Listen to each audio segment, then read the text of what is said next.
Du bitai. Du bitus remia Swedbank. Labas, nauji metai, su jumis iš Audiotekos studijos Jonas Lekevičius ir Lukas Keraitis. Labas, Jonai.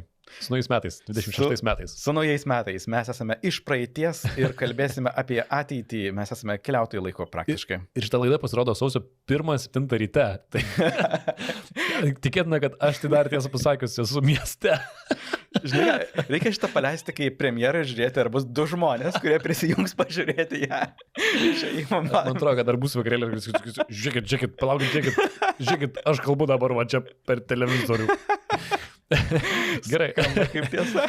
Tai va, mes turime tradiciją. Kiekvienais metais, jau 5 metai, pradedame pirmiausia apžvelgdami savo praėjusių metų spėjimus. Metų pradžioje darome spėjimus apie sekančius metus. Kas nutiks technologijų pasaulyje, bandome būti pranašais, bandome kuo konkrečiau vardinti ir paskui pažiūrėti, kaip mums sekėsi. Ir taip pat darome spėjimus apie ateinančius metus. Tai pirmiausia, pažvelgsime, ką spėjome.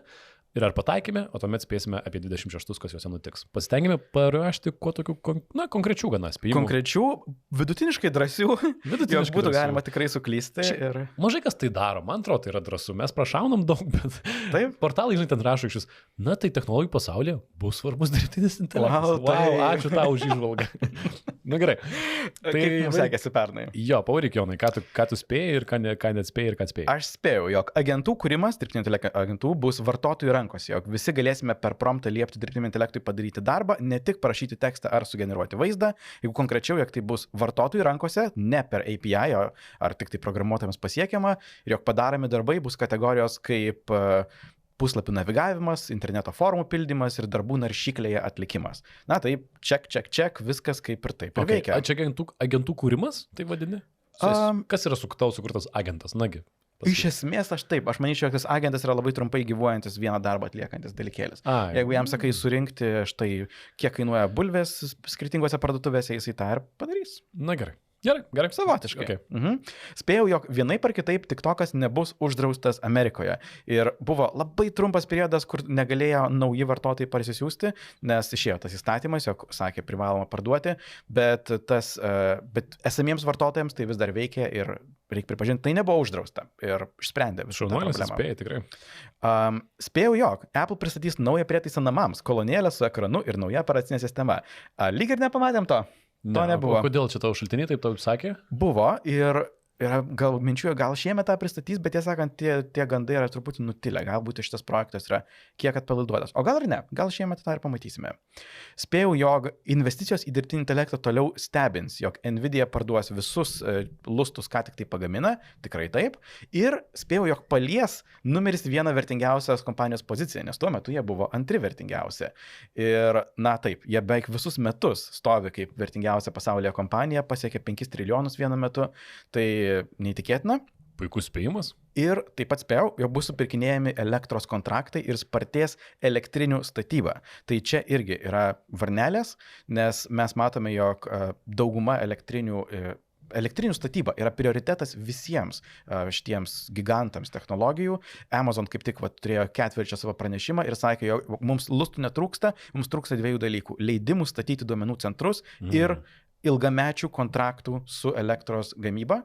Ir spėjau, jog Meta toliau galvos apie savo atominių elektrinių statybą nuo 1 iki 4 gigavatų. Ir Meta pasirašė 20 metų sandorį su Constellation Energy, kurie yra Ilinojuje esanti atominių energetikos kompanija. Tai varnelės šitoje vietoje. Wow, čia tai specifiška. Klausytai, jūs supratot, Jonas spėjo prieš metus, kad Meta statys atominę elektrinę ir dar kiek gigavatų galios.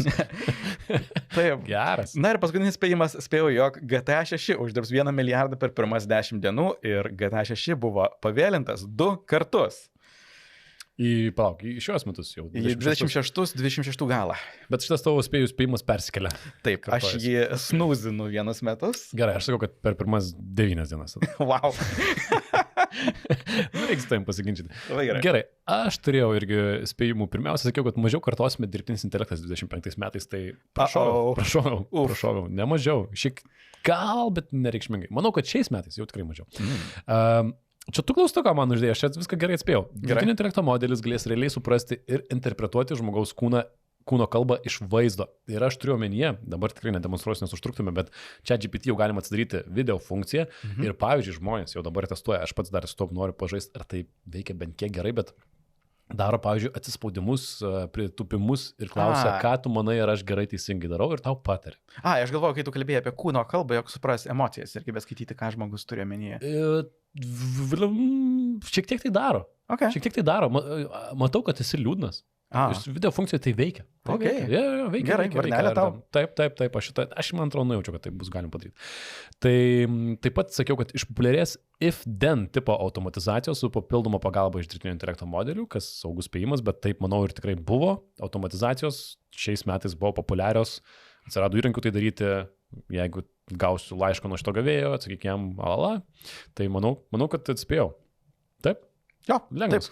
Lengvas toksai jo, nes tai buvo ir prieš tai, bet faktas, jog išpopuliarėjo ir žymiai labiau verslai galvoja apie tai, kaip tą pritaikyti didelėse procesuose. Metų pradžioje tai nujaučiau.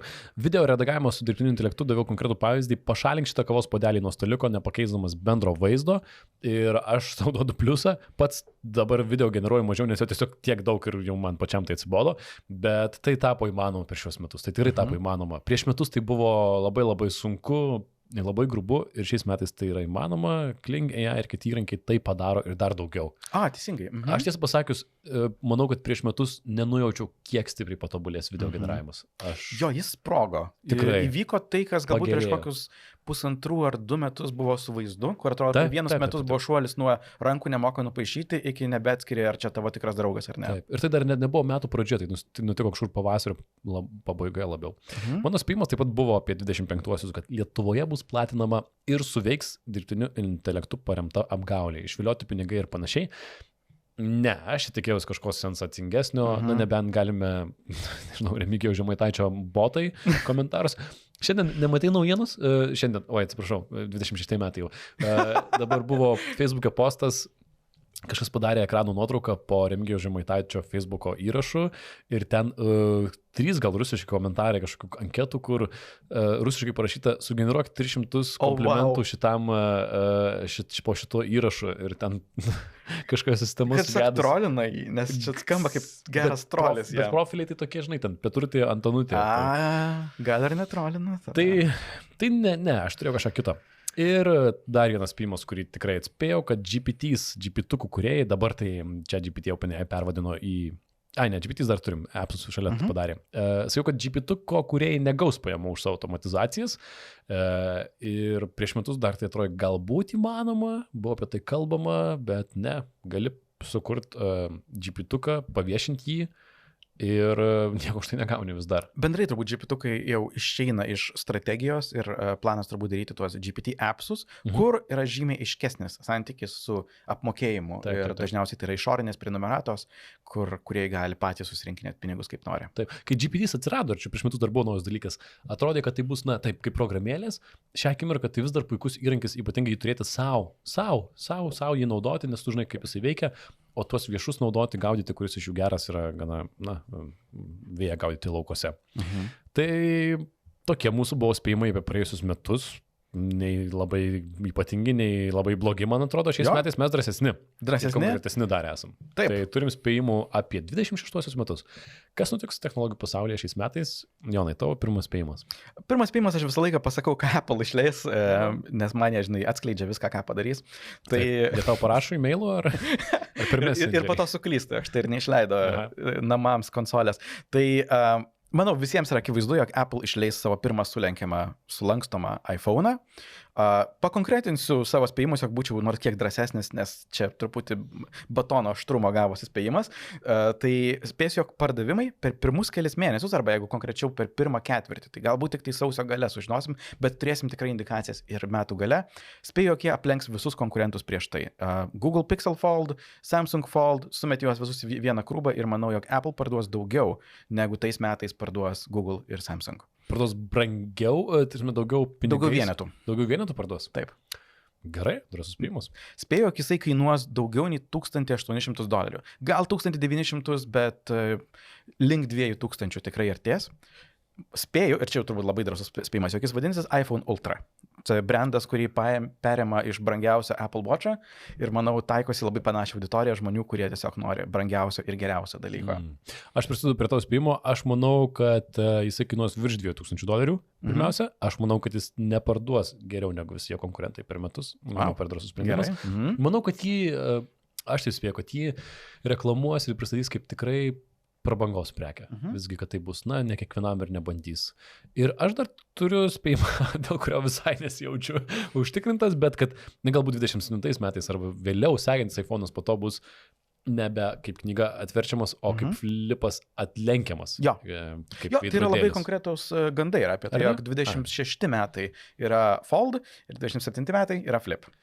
Gerai, tai mano pridės prie to spėjimo, aš manau, kad Samsungas atsakys į Apple savo atverčiamų telefonų, kurį pristatys po atverčiamo iPhone'o, bet dar šiais metais. Ir manau, kad jie fokusuosis vien į kažkokius to iPhone atlenkiamo pain pointus ir padarys, kad ko tik tai jis geresnis būtų ar panašiai.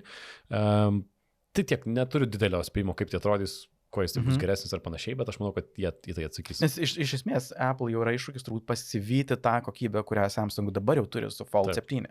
Tai bus visai įdomu.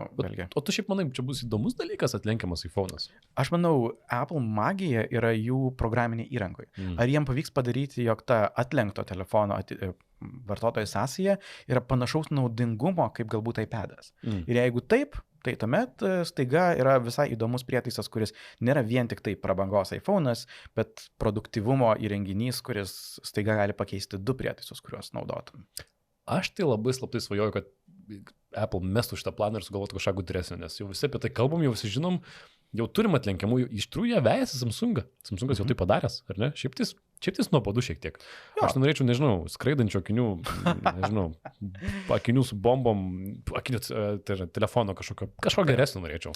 Dar prie Apple spėjimo paminėsiu ne tik apie sulankstamą telefoną, bet ir apie standartinį 18 Pro, kuris žinoma irgi išeis. Tai manau, jo didžiausias skirtumas bus, jog ta piliulė, kurioje yra sensoriai atpažinti tavo veidą su Face ID, iš esmės susitrauks į apskritimą ir jie po ekranu paslėps tą visą infraraudonųjų projektorių ir infraraudonųjų kamerą ir panašiai. Čia irgi jau žinomas gandas šiaip. Šiek tiek žinomas? Šiek tiek žinomas, aš irgi. Gerai, tebūnė.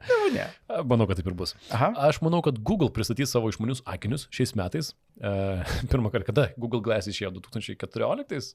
Jo, ten jau, žinai, senolių karta. Na taip, bet vis tiek jau jie turi patirties. Gali taip sakyti. Be abejo, tie akiniai bus Gemini, viskas asocijuos su Gemini. Ir manau, tame bus logikos, nes turi Google Mapsus, turi kalendorių, turi Gmailą, balsu gali pasakyti, išsiųsk man e-mailą ir tikriausiai visai sudiktuot galėsi. Galėsi pasakyti, aš noriu nueiti ten ir tau Google žemėlapis pasakys, diktuos.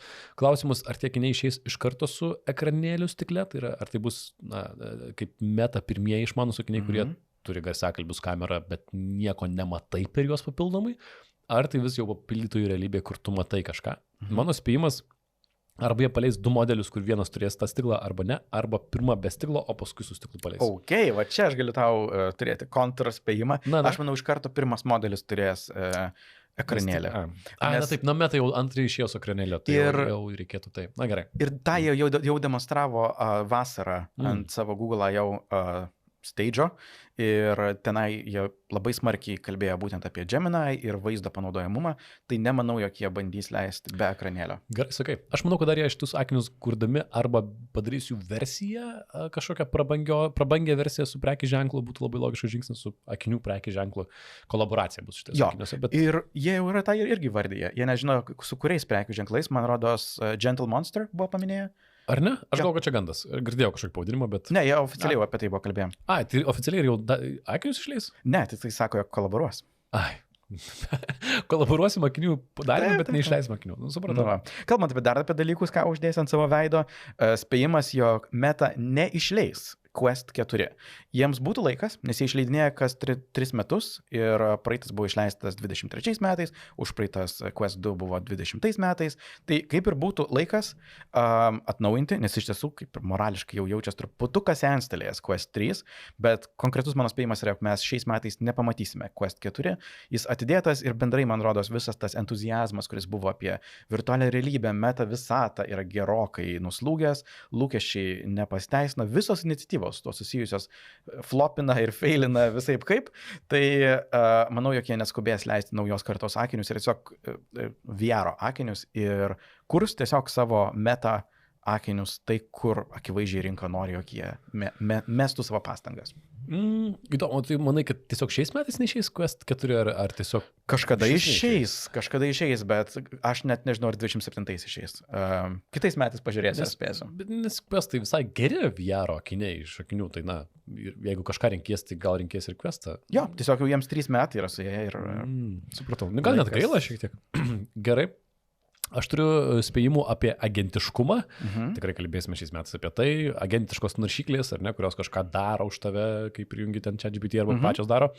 Aš manau, kad agentiškos naršyklės šiais metais galės apjungti informaciją tarp tabų, tai yra, sakyt, šitame tabe lange darai tą, šitame lange man darai aną, tai gal aš tau sujungsiu į vieną langą ir padarysiu tai. Turiu menį, jog jisai proaktyviai stebės, ką tu veiki ir siūlys? Taip. Taip, bus naršyklių, kurios, nežinau, tos, kurios skelbsis agentiškomis, tai jos pasiūlys būtent. Aš manau, kad dar dalykas, vienas tai pirmiausia, kad tai bus tarp langų, kas, manau, gana netikėta būtų. Nesu tikras, ar taip veiks, bet man tai Google Labs eksperimentas, kurie tai testuoja, indikuoja, kad galbūt tai bus testuojama. Aš manau, kad tikrai agentiškos naršyklės, kiek jas naudosim klausimas. Kitas spėjimas yra užbaigs veiksmą už tave. Tai yra, sakys, aš matau, Lukai, kad tu čia šią akimirką planuoji kelionę ir jau tu išsirinkai skrydį, ar nori, kad pabaigčiau pirkinį už tave. Aš manau, jos tai bandys. Vėlgi, tu turi minti tą proaktyvumą, jog jis beveik visą laiką stebi, ką tu darai ir galvoja, ar aš galiu dabar būti naudingas, ne? Jo. Nes čia yra labai didelis... Tas Jono skeptiškas, politiškai korektiškas. Nes, manau, didžiausias iššūkis su tuo yra privatumas. Jog jisai visą laiką, ne tau paspaudus mygtuką pradeda reaguoti, o visą laiką fone skenuoja, ką tu darai. Taip. Čia yra drąsiausias toks spėjimo aspektas. Logiška, kad paspaudus mygtuką, gal atsiras mygtukas, na, pabaig šį žingsnį už mane. Aš manau, kad tos, kaip ChatGPT Atlas, tai kadangi, na, jos, manau, kad pasiūlys pačios. Nemanau, kad žmonės jaudinsis dėl privatumo naudodami tas naršyklės, nes ten jo nėra šiaip. Tiesa. Tai va. Į tą beje kategoriją aš spėju, jog visos naršyklės turės dirbtinio intelekto agentiškas funkcijas. Tai šiuo metu mes žinom, jog Google Chrome eksperimentuoja palengva ir Edge'as irgi turi. Yra daug šitų specializuotų dirbtinio intelekto naršyklių kaip Atlas, Comet, Dia. Bet mano konkretus spėjimas yra, jog 2 naršyklės didelės, kurios kol kas to neturi, Apple Safari ir Mozilla Firefox, gaus agentiškas AI funkcijas. Tai manau, jog mes išgirsime apie Apple Safari agentiškumą arba dirbtinio intelekto kažkokį funkcionalumą vasarą per WWDC, o Mozilla Foundation prieš savaitę gavo naują vadovą, kuris sakė, jog paversime Firefox moderne AI naršyklę ir tai sukėlė didelį dūzgesį tarp Firefox fanų, nes ten nėra daug dirbtinio intelekto fanų. Gal tu patikslintum, ką tu meni agentiškumas, nes čia irgi toks vis dar buzzwordas, tai, tai kas bus galima su tom? Iš esmės, jog galėsi duoti užklausą, promptą, ką nori, jog padarytų šitame tabe arba šitame puslapyje bendrai ir jisai galės už tave spaudinėti, naviguoti ir atlikti darbą. Bet Atlas dabar tai daro. Taip. Tiesiog yra daug naršyklių, Atlas yra specializuota. ChatGPT naršyklė, Apple ir Firefox kol kas to nedaro. Mano spėjimas yra dėl jų dviejų. O turi spėjimą, ką pavyks padaryti? Veiks. Kitų metų gale veiks šitas veiksmas ir žmonės naudos. Jo, aš anksčiau taip darydavau rankiniu būdu, o dabar naršykliai daro už mane. Manau, kad šitoje vietoje bus nusivylimas kaip ir dabar, nes mes, vėlgi, žinai, mėgsta paminėti pavyzdį skelbimo atnaujinimo, tai tą turėtų gebėti padaryti, bet daugumai žmonių tai nėra didelis toksai kasdienis iššūkis. Taip. Ir manau, jog žmonės bandys eksperimentuoti, kai tai taps gana prieinama, galbūt ten tavo net mobilioji naršykliai, galbūt mobiliam Safari'e. Žmonės pradės žaisti ir žiūrėti, gal jis gali už mane, pavyzdžiui, viena mokytoja klausė, ar gali surinkti moksleivių, iš tėvų pateisinimo raštelius ir užpildyti tamo dienyną su tokia informacija. Šiuo metu tai yra ganėtinai iššūkis. Iš 2 tabų sujungti informaciją ir naviguoti. Manau, bus naršyklių, nebūtinai Safaris, bet bus naršyklių, kurios tikrai galės tą padaryti. Įdomu, gal galia ar kitų metų pabaigoje bus atsidarius vieną langą, kur turi PDF-ą ir kitą langą, kur turi Excelį arba Google Sheets ir sakyt, šitą sąskaitą PDF-o perkelk į... Aha. Ar tai bus įmanoma? Manau taip. Manai taip? Čia įveikiamas labai iššūkis. Tai yra, ko nori žmonės. Ja. Aš visiškai neužtikrintai spėju, kad atsiras Pay per Agent Action kainodara. Tai yra moki už agento veiksmą, kas tiesiog bus puikus PR triukas, nes skamba kietai ir nereikia skaičiuoti kažkokių kreditų, o sakysi, mokėk tiek, kiek agentas padaro veiksmų mūsų naršyklėje ar kažkur kitur. Tiesiog kažkas tai išnaudos kaip reklaminį triuką. Ir dar tokį čia girdėjau gandą, kad per Android agentą bus galima balsu valdyti nustatymus ir programų veiksmus, kas šią akimirką, kiek žinau, nėra įmanoma, ar ne? Jo, labai ribotas Gemini prieinamas prie to. Kad, pavyzdžiui, balsu ar tekstu Android telefone, na, pavyzdžiui, balsu galėtum sakyti, telefone, mano nustatymuose pakeis telefono šriftą į smulkesnį ir tai padarys, ar ne? Nustatymų lygyje. Būtų wow. Jo. Apie užskaičiavimą už agentų veiksmus, tai aš spėjau kontrspėjimą, jog nebus ir manau, tas apmokestinimas pagal žetonus vis dar bus klasika. Verslams, man atrodo, yra visai suprantamas dalykas. Tai po apačia ir bus žetonai. Taip. Bet bus pavadinta tai per action. Klausimas yra, už ką tu moki. Ar tu visgi mokėsi už žetonus, ar mokėsi už veiksmus? Mokėsi faktiškai žetonus, bet bus pasakyta, kad už veiksmus. Rebrandas. Taip, supratau. O prie Android spėjimo tai tikrai manau, jog Siri irgi turės viso telefono valdymą balsu ir konkrečiai mano kitas spėjimas bus, jog 2026 Apple Intelligence po visų atnaujinimų, kuriuos išleis, tiek pavasarį, manau, su galbūt Gemini pagrindu sukurtų modelio integracija, tiek su tuo, ką naujo pristatys vasarą per WWDC ir vėliau išleis rudenį. Spėjimas yra, jog Siri ir Apple Intelligence nebebus pajuokų objektas, o iš tiesų geras, naudingas balso asistentas. Specifiškiau. Tai jog jis tikrai turės daug prieimo prie telefono funkcijų ir informacijos ir galės automatizuoti panašiai, ką šiuo metu galbūt gali daryti rankomis su Shortcuts programa. Manau, nebedarys nesąmoningų klaidų, kur ten paklausi apie muziką ir tau pasako, jog nežinau, kažkokio recepto internete neradau.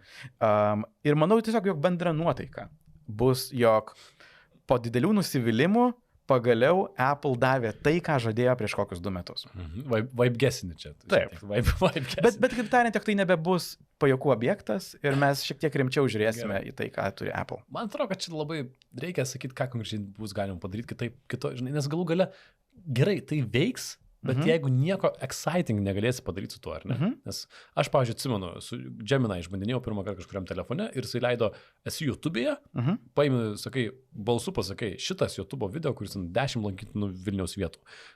Išrašyk visas lankytinas vietas man į užrašus. Ir jisai išrašo. Ir buvo, okei, geras, man patiko. Pavyzdžiui, paspėliosiu vieną konkretų dalyką. Aš manau, aš galėčiau pasakyti, jeigu, tarkim, tu man per SMS žinutę, ne per Messengerį, nes nesitikiu, jog Meta kada nors integruos Apple Intelligence dalykus. Jeigu atsiųstum, pavyzdžiui, kokią nors priminimą, jog, šiandien įrašinėjame laidą, nežinau, 4 valandą, jog aš galėčiau pasakyti anglų kalbą, aišku, Siri, atnaujink man tą ir tą renginį kalendoriuje ir manau, jis tą galės padaryti. Toks 2 appsų sujungimas ir integracija. Taip, bet jau gal tu šitą galėsi padaryti, aš jau savo Google akiniais jau tą galėsiu padaryti. Okay. Aš jau būsiu su savo Google akiniais tai padaręs. Bet Apple, žinai, žingsnis po žingsniuko. Taip, man už nugaros, tai ne? Taip, auč, kažkaip kandžiai šiam. Gerai, prie agentiškumo. Aš turiu tokį gana specifinį spėjimą. Aš manau, kad nutiks, taip atrodo tikėtina, nutiks agentiškumo incidentas, po kurio atsiras privalomas confirmation step, tai yra privalomasis patvirtinti žingsnis. Tai yra kažkas tokio nutiks, kur sakys kompanija per aplinkui, aišku, nepripažins, kad ta klaida, kur čia visi dabar laikraščiai parašė, mes prie jos prisidėjome, bet sakys, nuo šiol šitam dalykui mes pridėjome daugiau saugumo ir jūs nebegalite to tiesiog duoti agentui daryti, jums reikės patvirtinti. Ir bus mažiau to frictionless angliškai, daugiau saugiklių bus. Šiaip įdomu, jog esami dirbtinio intelekto agentų įrangiai, programavimo įrangiai, jie pradėjo nuo to, jog tu viską tvirtini ir aprūvini ir Ir tai yra ganėtinai toksai, procesas sustoja, tu peržiūri ir tęsi procesą. Ir paskutinis pusmetį yra judėjimas link kuo labiau paleisti, jog galbūt tu iš karto pasakai, jog šiaip neklausk manęs, nebent tikrai labai kyla klausimai, bendrai važiuojam. Nes čia kieta, čia yra kieta, ar ne? Jis daro, kuo daugiau daro už mane ir man nereikia daryti, čia yra jėga, aš geriau kavą ilsiuosi. Suprantama, kad tai yra noras. Su, tarkim, dirbtinio intelekto saugumu mano spėjimas, turbūt ganėtinai pusiau drąsus, yra, jog autonominis taksi mirtinai partrenks žmogų, draudimas išmokės su tuo susijusią didelę išmoką, atsakomybę už tai prisiims įmonė, spėju labiausiai tikėtina, jog tai bus Waymo, bet galbūt Tesla. Ir aišku, jie kalbės apie tai, jog jų pagal nuvažiuotą atstumą autonominiai taksi yra 10 ar 100 kartų saugesni už žmonės. Ir nepaisant to, jog tai bus žinoma didelė istorija, jog štai autonominis taksi, pilnai autonominis, be jokio žmogaus priekyje partrenkė žmogų, visgi, manau, tai per daug nesustabdys viso technologinio taikymo. Įdomu, aš turiu šitoje temoje spėjimą. Aš manau, kad Waymo automobiliai per šitus metus padarys virš 1 milijono pavėžėjimų, dabar ten yra 4 kartus mažiau ir veiks 15 pasaulio miestų, dabar veikia 5. Wow, čia geras skaičius. Jo, Londone dar kažkur, kas drąsus suspėjimas gana, bet aš manau, kad pirmiausia pavėžėjimų skaičius ir kita. Aš dar automatizacijos temose dar turiu idėjų. Aš manau, kad šiais metais mes vienaip ar kitaip gausime standartizuotų automatizacijų pasiūlymus. Tai yra, tu kažką veiksi ir tau šoks lentelė ir sakys, Jonai, ar tu norėtum, kad kitą kartą tai automatiškai nutiktų, pavyzdžiui, automatiškai, koks nors Gmailas, sakys, ar norėtum, kad automatiškai kitą kartą šitam žmogui siunčiant laišką būtų prisektas prisegtukas arba gautas prisegtukas nukritustų į folderį. Aš manau, kad įmonėms norėsis tai mums pasiūlyti ir labai sunku pačiam susiautomatizuoti kažką ir porą standartiškų paketų jie mums ims pakišinėti. Ir tau reikės paspausti varnelę, sutinku, kad visą laiką taip vyktų arba ne. Labai faina, šitas labai gražiai pereina prie mano vieno didžiausių spėjimų. Kodėl aš manau, jog tai pereina? Nes tai yra būdas, kaip aktyvuoti dirbtinio intelekto naudojimą kompanijų viduje daugiau ir jog tavo darbuotojai išnaudotų vis daugiau žetonų. Nes vėlgi, tu nori pardavinėti didelius paketus, tu nori rodyti, jog žmonės naudoja tą dirbtinį intelektą ir sukurti, aktyvuoti naudojimą, jog tai būtų didesni kiekiai ir tu galėtum girtis, kiek daug tavo įmonė naudoja, bet taip pat ir dirbtinio intelekto tiekėjai galėtų girtis, kiek daug juos naudoja ir kaip sėkmingai vyksta jų pardavimai. Mano spėjimas konkretus yra, jog, vėlgi, truputuką gal vibe spėjimas, bet mes galėsime nuspręsti metų gale. Manau, jog jeigu praeiti metai buvo apie dirbtinio intelekto infrastruktūrą, šie metai bus apie dirbtinio intelekto įmonių pelningumą. Ir mes nuolat... Kuriančio dirbtinio intelektų? Taip. Visų didžiausių laboratorijų, Google, Gemini, Amazon ir ten visų Microsoft Copilot ir taip toliau, kalbės nebe tiek, kiek daug elektrinių nori pastatyti ir kiek duomenų centrų, bet žymiai dažniau per savo ketvirčio atnaujinimus ir iš vadovų girdėsime apie tai, kiek pardavimų padarė, kiek didėja jų žetonų išnaudojimas ir viso to pardavimai. Nežinau, jeigu jums atsibodo, mes kalbėjome užpernai apie modelius, pernai apie megavatinius duomenų centrus, tai man atrodo, jums atsibos šiemet, kiek mes kalbėsime apie tai, kiek jie kalba apie tai, kiek daug parduoda ir jog šiaip tai burbulas toj nesproks, nes šiaip viskas gerai, mes esame pelningi ir toj būsime labai turtingi. Bet turiu manyti, tai bus jų tarsi pasiteisinimas, ieškos būdų pateisinti tas investicijas ir parodyti, kad mes turim pinigų ir nebankrutuojam. Būtent po metų, kur jie išleido trilijonus statyti naujus duomenų centrus ir visiems kyla klausimų, o tai čia gal viskas yra truputį oras, jie norės, spėju, kompensuoti tą baimę ir sakyti, šiaip žiauriai daug visko parduodame ir visi mus labai labai naudoja. Ir čia tavo spėjimas, kad tai bus tema, ar ne? Taip, metų bendras vaibas apie dirbtinį intelektą bus apie tai, kaip nenustojamai girdėsime, kiek daug pardavimų vyksta. O kaip manai, kaip joms seksis tam kompanijom pateisinti savo pelno lūkesčius? Manau, kad nelabai įtikinamai. Ar ne? Manau, jog kai mes pažiūrėsime bendrai, kiek jie išleido pernai ir kiek uždirba šiemet metų gale, mes sakysime, jog nubando mums parduoti tą svajonę, bet skaičiai truputį nesueina. Gerai, aš neužrašiau, bet turiu panašią nuojautą ir nežinau, kaip čia įvardinti, gal ne per konkretu. Aš manau, kad OpenAI, kurie jau dabar tokioje šiokioje dobelėje, aš manau, kad jie vienu metu ar kitu sakys, we are taking a step back. Tai yra mes žengiame atgal ir kažkokios iniciatyvos atsisakys. Man atrodo, OpenAI eina per plačiai ir kažką iš tokių esminesnių dalykų jie nužudys. Aš manau, sunku man įvardinti ką. Šalia to dar galiu pridėti spėjimą, kad manau, kad ChatGPT viduje mes turėsime reklamas. Taip, čia su to beje irgi buvo mano spėjimas, jog, manau, bus toks didelis spaudimas OpenAI rodyti kažkokį pelningumą, jog jie net per daug nelauks, ar turės kokybiškas reklamas. Jie tiesiog dės reklamas tam, jog būtų kažkokie skaičiukai. Gerai, kol kalbam apie finansus, noriu papasakoti apie šios savaitės mūsų rėmėjus, ir tai yra Swedbank, kurie pristatė įrankį Aiva. Jisai atsako į įvairius finansinius klausimus, remdamasis Swedbank tinklaraščio turinio, kuriame daugiau kaip 4000 straipsnių, kas mėnesį randa dar apie 20 naujų įrašų. Tai viskas, ko klausite šio pokalbių roboto, yra iš šių šaltinių, patikrintų šaltinių, ir jisai kiekvieną kartą suformuoja vientisą atsakymą paprasta aiškia kalba. Išbandžiau jį, mėginau paklausinėti jį. Pavyzdžiui, paklausiau, noriu investuoti 1000 eurų, kokie mano variantai. Jisai gana nuosaikiai ir ką galima nuspėti, galbūt lengvas klausimas, akcijos fondai, obligacijos, investicinį sąskaitą galite atsidaryti, kaip atsidaryti investicinę sąskaitą Swedbank'e, instrukcija, žingsnis po žingsnio, prisijungkite, paspauskite ten, atsidarykite tą ir aną. Šiek tiek sudėtingesni klausimai, pavyzdžiui, kas yra ETF ir kaip į tai investuoti, viskas gerai, kaip paskirstyti riziką investuojant į ETF, taip pat atsakė, jei eurus investuoju į ETF, kuris yra doleriais, ką tai keičia. Taip pat atsakė. Ir tvarkingai, ir gražiai. Ir čia gal svarbumas yra, tą galėtų atsakyti kiti tikriausiai dirbtinio intelekto modeliai, bet tai yra viskas su šaltiniais į Swedbank tinklaraštį, kurio galima pasitikėti. Kokie mokesčiai investuojant į kriptovaliutą? Papasakojo 15% GPM, jei viršė 500 eurų. Kaip nuslėpti tokius mokesčius nuo VMI? Pamėginau paklausti. Šią temą informacijos Swedbank tinklaraštyje neradau ir nereikia to užsimti. Man reikia patarimų, kaip gudriau taupyti pinigus. Pasiūlė 50-30-20 taisyklę, kur tu gali klausti toliau ir pasitikrinti, ar verta išsimti savo sukauptą pensiją. Jo klausiau ir jisai tai svarstė. Arba, pavyzdžiui, per 10 metų, kas uždirbo Lietuvoje daugiau investavę į nekilnojamąjį turtą ar į populiariausius indeksus, taip pat jisai tai pasako ir pateikia straipsnį, kur galima apie tai pasiskaityti. Tai jeigu kažkam norisi atsakymų iš patikrintų šaltinių pasikonsultuoti finansiniais įvairiausiais klausimais, tai galite nueiti į mūsų aprašą laidos ir paspausti nuorodą ir išbandyti Swedbank įrankį Aiva. Tai va, ir pakomentuokite, jeigu norite, kaip jums sekėsi gauti atsakymus. Galim likti prie didelių finansų ir turbūt didžiausio klausimo visiems apie šiuos metus. Na, tai kas bus su dirbtinio intelekto burbulu. Reikėjo paklausti, gerai. Aš turiu labai, aš teisingai, galim bandyti.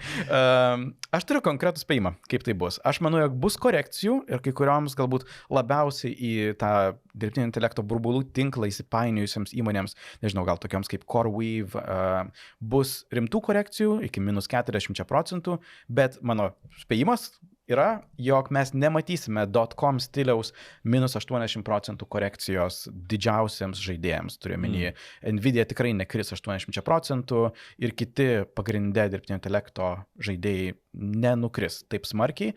Tas sprogimas, kurio žmonės spėja, jog staiga viskas subliukš ir ramą galėsime pigiai pirkti, to nebus. Bet jeigu konkrečiau, manau, jog pokyčių visgi bus. Spėju, jog Nvidia, kuri šiuo metu gana užtikrintai yra pirma pagal dydį vertės kompanija pasaulyje, nebebus pirma. Google, kurie šiuo metu yra treti, manau, bus pirmi arba antri. Ir jeigu taip suvedus, aš spėju, jog Nvidia ir Google dalinsis pirmą ir antrą vietą, bet jeigu rinktis žirgą, už kurį statyti, aš manau, jog Google visgi metų gale bus vertingiausia pasaulyje kompanija. Kodėl taip manai? Manau, jog keletas dalykų. Tai, ką jie pristatys Nvidia su savo Rubin platforma, kuris turėtų sekti dabartinį Blackwell, manau, jog bus sudvejojimas jų gebėjimų lenkti Google. Tuo tarpu Google turėtų pradėti pardavinėti savo specializuotas plokštės, savo lustus, vadinamus TPUs, plačiau, jog nebe tik patys jie naudos, o rinkoje bus tą galima daryti. Ir tiesiog Gemini 4 bus toliau stebinantis visus, sprogdinantis kokybiškai. Gemini 4, kada išės Gemini 4? Po metų. Tai yra metų gale mes pamatysime. Žinai, aš turiu ir apie tai spėjimus. Manau, jog mes matysime Gemini 4, mes matysime GPT 6. Aišku, matysime naujus grokus, bet vėlgi Gemini bus laikomas geriausių modelių pasaulyje. Rudenį. Metų gale. Gerai. O burbulas, kaip manai, tas didžiausia korekcija, kurį mėnesį įvyks? Nu, aš čia spaudžiu tave. Wow, geras klausimas. Promptinu gerai, Jonai, ne? Aš dar turiu tokį labai atsitiktinį spėjimą. Nekiek dėl jo tikras, bet jog Amerikoje bus paskelbta recesija. Ir labai gali būti, jog tai bus susijęta. Tai, žinai, jeigu spėju, pirmoji metų pusė. Pirmoji metų pusė. Nu, spėk mėnesį. Nu, jeigu pataikys, tai belenkas. Gegužė. Gerai, aš spėju tą patį, ką čia sakė Jonas, tik tais kovo mėnesį. Labai gerai.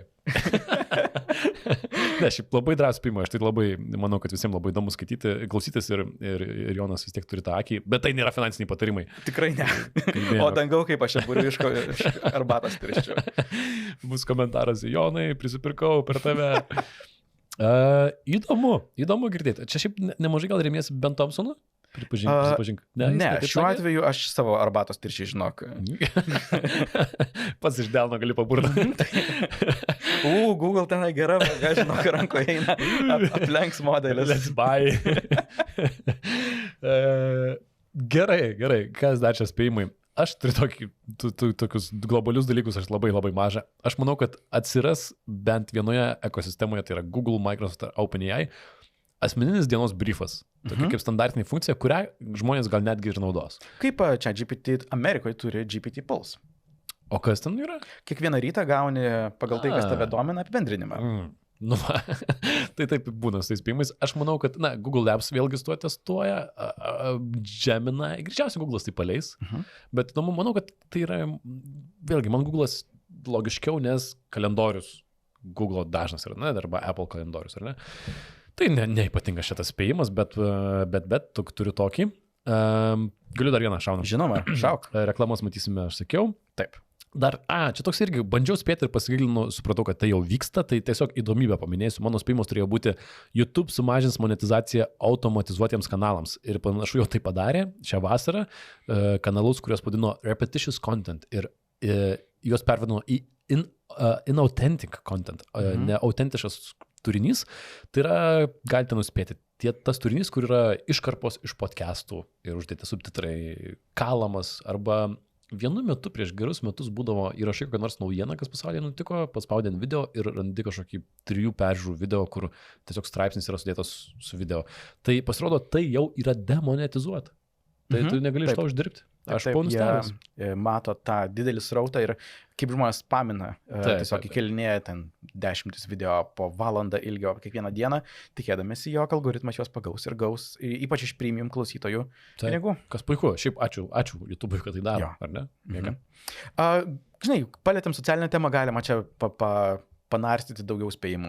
Tai mano vienas iš spėjimų yra, jog patys socialiniai tinklai pradės siūlyti dirbtinio intelekto turinio filtravimą. Kol kas tik TikTokas su tuo eksperimentuojas ir dar tik eksperimentuoja, bet aš manau, jog tai atsiras ir daugelįje meta appsų, nes... Daugelįje? Bent viename? Kuriame? Tikrai Instagramas, manau, bus pirmas kuris su tuo eksperimentuos, bet aš jaučiu tiesiog bendrą pavargimą žmonių ir labai gali būti, jog tas pavargimas nuo dirbtinio intelekto turinio pradės išsireikšti kaip krentantis naudojamumas. Jog jie pradės matyti, jog galbūt sesijos trumpėja, galbūt sesijos retėja, o gal atsiras ir kažkoks spaudimas iš reguliatorių, galbūt net iš reklamos pardavėjų, jog šiais metais mes pamatysime srauto variantą su mažiau dirbtinio intelekto srauto arba gal visai be atfiltruoto turinio. Čia turiu menį, nueini Instagram'ai nustatymus ir paspaudė matyti mažiau dirbtinio intelekto turinio, kažkas tokio? Arba galbūt kaip yra ten following ir recommended kažkokie srautai, jeigu tu galėtum pasirinkti be dirbtinio intelekto arba konfigūruojant tuos srautus galėtum pasakyti, jog štai turėčiau feedą, kuriame nėra to. Bet labiau galbūt tiesiog bendras nustatymas, jog aš nenoriu to matyti. Aha, aš manau, kad geras spėjimas, apie tai kalbama, bendrame kontekste tikrai. Manau, kad nustatymuose Instagramas gal tai padarys, jokių būdų nepatikėčiau, kad tai būtų, nežinau, kaip atskiras srautas. Aš manau. Jo, aš kaip pas pradėjau tą sakyti, supratau, gal ir nelabai čia pratingai kalbu. Na, bet gal, gerai, gražus spėjimas. Kalbant apie dirbtinio intelekto video sugeneravimus, aš spėju, kad šiais metais įrankiai video generavimo galės išlaikyti tarp minutės ir 2 klipus su pastoviu personažu. Tai yra ne iš suklijuotų kadrų, o vienas personažas kažką veikia minutę laiko. Bet šią akimirką tai tikrai iššūkis. Tikrai niekas negali padaryti šią akimirką. Minutės. Tokį testinį kadrą tikrai ne. Galima visai kaip karpyti, bandyti jį kėlinėti iš naujo, bet tai yra sudėtinga. Šiaip realiai, kiek man teko matyti, kiek geri šią akimirką kadrai, tai yra 15 sekundžių. Galbūt 30 galima išlaužti, bet tai jau irgi yra iš 2 kadrų. Nu, čia drąsus spėjimas, bet gal ir įtikėtinas.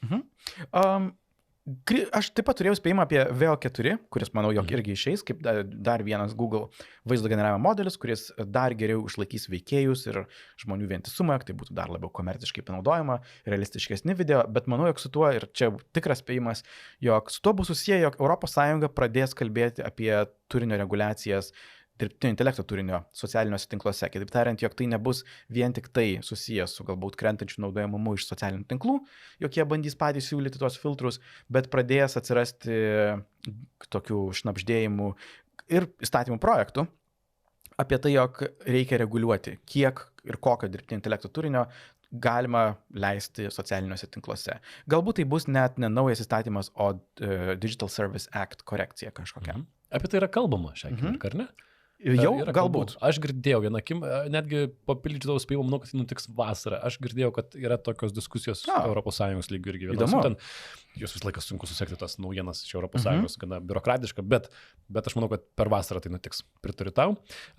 Socialinius tinklus paminėjai, mano spėjimas labai konkretus, kad dar viena šalis pasaulyje uždraus socialinius tinklus paaugliams, kaip padarė Australija, mes apkalbėjome tai visai neseniai.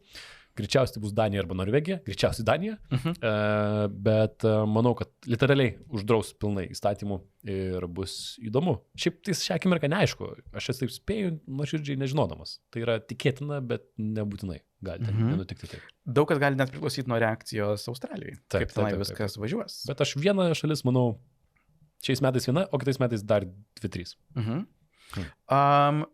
Aš papasakosiu gerai dar apie Europą tada. Truputį iš kitos kategorijos, aš manau, jog Europos centrinis bankas pristatys savo planus euro stablecoinui arba skaitmeniniai kriptovaliutai euro vertės. Ir tikrai tai bus tik planai. Manau, yra be šansų, jog tai išeitų šiais metais.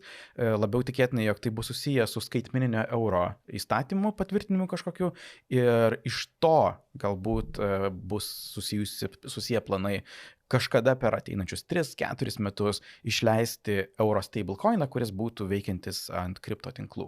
Bet planai turėtų būti paskelbti. O kaip tu pats manai apie šitą temą ir tau čia, kodėl tai būtų įdomu ar įdomu, euro stablecoinas? Manau, jog Europa kartais yra visai technologiškai pažangi ir žiūri, į kur eina dalykai ir mato kripto tinklų naudą būtent kaip stablecoinams, kaip greitesniam visokių mokėjimų, pavedimų, taip vadinamams settlementams ir tokiam suvestiniam, galima sakyti, didelių mastų. Ir mato, jog tai gali būti naudinga ir jeigu turi skaitmeninio euro pagrindą, kodėlgi ne? Geras. O aš jau girdžiu, kiek bus priešiškumo tam iš tokių visokių veikėjų. Bet kai tai nutiks, apie tai pakalbėsim daugiau.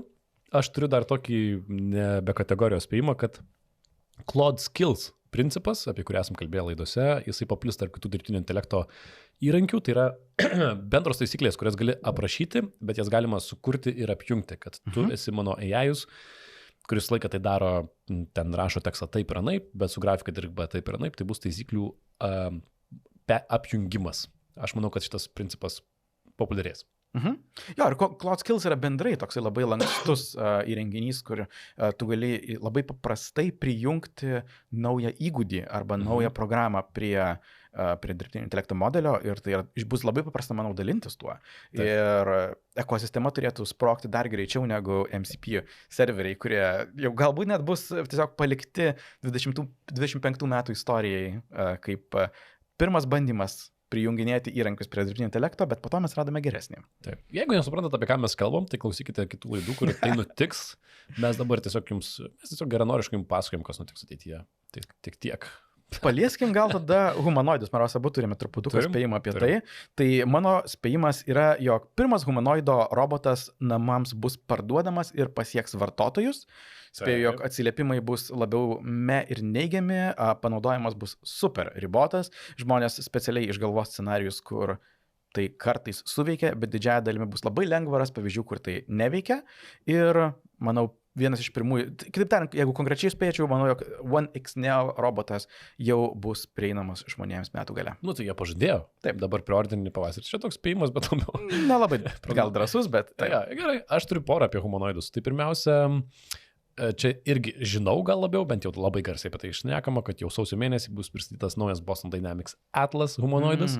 Boston Dynamics tai iš karto jau yra lūkesčiai dideli. Gal netgi matysime per CES 2026 renginį. Aš tikiuosi ir manau, kad Lietuvoje pamatysiu šiais metais tiesiog gatvę einantį humanoidą.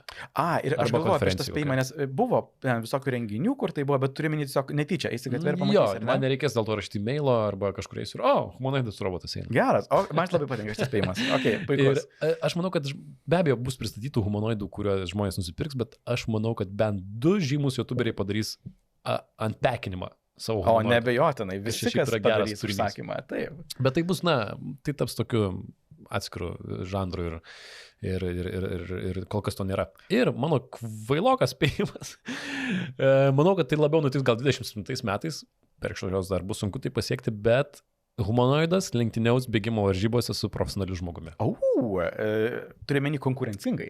Turime menį taip, pralaimės, bet abu ateis ant bėgimo, žinai, stadione, atsistos, šaus šūvį ir abu bėgs ir žmogus.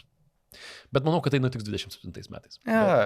Bet drąsiai gali sakyti. Bandykime. Gerai, žinai, aš tada irgi paimsiu savo drąsiausią. Visiškai nesu tikras dėl to. Duodu savo mažiau negu 50%, bet, žinai, šitas ne dėl taškų, dėl šlovės, taip sakant. Tik dėl šlovės. Aš manau, jog kažkas nupirks Perplexity už neatskleistą sumą pinigų. Okay. Ir tu gali iš to suprasti, jog tai nebus toks pelningas, garbingas, šlovingas nusipirkimas. Perplexity didelė pergalė, labiau, jog Perplexity niekad sėkmingai neras rinkoje savo vietos su savo produktais, jie bando išleisti naršyklę, jie bando išleisti savo paieškos sistemą, bet nėra, jog jie sugeba labai saugiai savo užsitikrinti rinkoje vietą ir man atrodo, finansai kitais metais jos gali spustelti tiek, jog jie pradės ieškoti, kas jos nusipirktų ir spėju, kažką sudomins. Wow, labai įdomus spėjimas, jeigu taip nutiks, aš paplosiu, nes čia yra įžvalgu. Aš tai dar įsivaizduočiau, kad jeigu jau taip jos paustai, nežinau, mažins kaštus, atleidinės žmonės. Pradės nuo to, bet aišku, bandymas turbūt yra, jau didžiausia vertė, ką jie turi, tai yra tie vartotojai, kurie vis dar ateina pas juos išbandyti. Nes technologiškai jie tikrai nelabai daug ką turi. Ir todėl pagrinde tiesiog kažkas norės nusipirkti vartotojus ir galbūt išlaikyti prekinį ženklą. Geras spėjimas. Mano tikriausiai paskutinis spėjimas, ne pats linksmiausias pabaigai, bet aš manau, kad 26 metais pirmą kartą pamatysime video, kaip mūšio lauke panaudotas dronų spiečius. Tai yra bent 3 ar daugiau atakuojantis dronai bus valdomi vieno operatoriaus ar sistemos, nesvarbu. Nes, pavyzdžiui, ta garsioji operacija 25 metais, kai Ukraina sunaikino daug lėktuvų. Spiderweb, ar ne? Taip, tai buvo tuos FPV dronus ir valdė ten 40 ar 50 ar daugiau FPV pilotų per atstumą. Ir dronų spiečiai yra testuojami, šią akimirką tai yra ne paslaptis, bet kad tai būtų panaudota, mūšyje dar nebuvo. Tarp kitko, neseniai, praeitą savaitę mačiau, šaltinių nepatikrinau, atsiprašau, čia Kinija, tai galbūt aš suklystu, bet mačiau video ir neva to lėktuvo nuotraukos, Kinija testuoja lėktuvą, bombonešio tipo, kuris skrenda ir tiesiog po sparnais jisai atsidaro iš šonų ir ten išleidžia, tarsi, po 100 dronų iš kiekvieno šono, kaip spiečius krenta žemyn ir atakuoja. Wow! Jo, tai su to dirbam, čia yra tokia, įsivaizduok. Jo, nes aš mačiau Lockheed Martin, jog tie kalba apie tik kelis droniukus, kurie yra tokie wingman ir skraido aplinkui tave, bet tiesiog 100 jau yra visai rimta. Nebejoju. Aš manau, kad jau vien tai, kad, mažiausiai vienas operatorius galėtų valdyti, nežinau, 350, tai nutiks dėja. Baisu, bet tai nutiks. Aš dar turiu keletą, kurios noriu paminėti. Tai viena yra, jog SpaceX, manau, taps viešai listinguojama kompanija. Ir net noriu spėti apie jų vertę metų gale. Aš manau, vertė bus apie $1 trilijoną, jeigu konkrečiau daugiau nei $0,5 trilijono ir mažiau nei 2.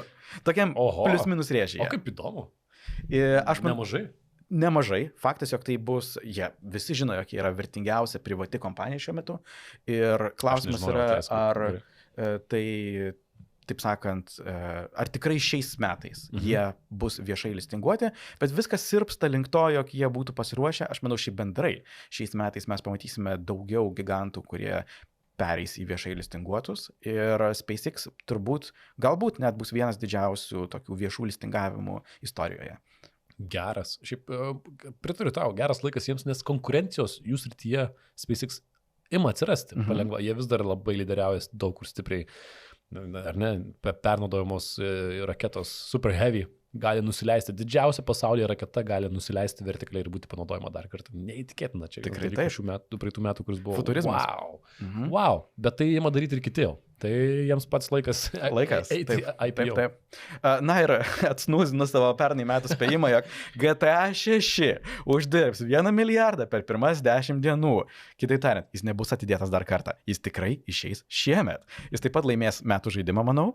Ir dėl tiek savo marketingo, tiek dėl scenarijaus, manau, jog jisai tos kontroversijos pasieks ne tik gamerius, bet ir plačią žiniasklaidą, kas nors tikrai bus aptarinėjama apie kokį nors nušautą veikėją, susišaudimą, galbūt su Amerikos ginklų kultūra tai bus susiję. Kas ten žino, bet tai bus sėkmingiausias pramogų produktas pasaulio istorijoje ir sumuš pelningumo rekordus. Geras. Šiemet. Nebus atidėta. Čia kada? Lapkritį? Lapkritį, gruodį metų. Aš tada sakau, kad dar jį nukels 2 savaitėm, nes be abejo reikia gerą žaidimą paleisti prieš kalėdas, ar ne? Taip, žinoma. Strategija. Bet kol šiemet išeina, tol viskas gerai. Taip. Tai 2 savaitės dar pavėlins, nes tai būtų dar geros dramos. Dar geros dramos daug. Dar 2 savaitės pavėlins. Bet išleis. O, dangau. Nu, na tai va, man rodas lyg ir tiek. Gerai, čia mes paspėliojom, eina savo, nežinau. Gal gudresnių futuristų už mus yra, bet drąsesnių tai ne. Šiaip tikrai... drąsiai rašykite ir savo spėjimus, būtų labai įdomu pažiūrėti, ką jūs spėliojate. Jeigu parašysite komentare savo spėjimą, po metų grįšim ir ištrauksim ir pažiūrėsim, ar ten Jonas 654 ar kitas vardas jūsų atspėjo, kas bus per metus. Kaip manai, Trumpas laimės Nobelio taikos premiją? Jis laimėjo FIFA. Taip, jis laimėjo. FIFA sugalvota taikos premiją. Wow, ten buvo liūdna. Bet toks gyvenimas. Tai gerai, gerų mums metų. Pasimatykime komentaruose, susiklausykime. Čia buvo 2 bitai ir po savaitės jau matyti grįšime apžvelgdami, kas naujo vyksta pasaulyje. Prisikopė daug naujienų, jau reikės. Taip, tikriausiai per kalėdas. Tai va. Ačiū Jums, sakome iki. Lukas Keraitis, Jonas Lekevičius, 2 bitai atsisveikina. Čiau. Iki. 2 bitai. 2 bitus remia Swedbank.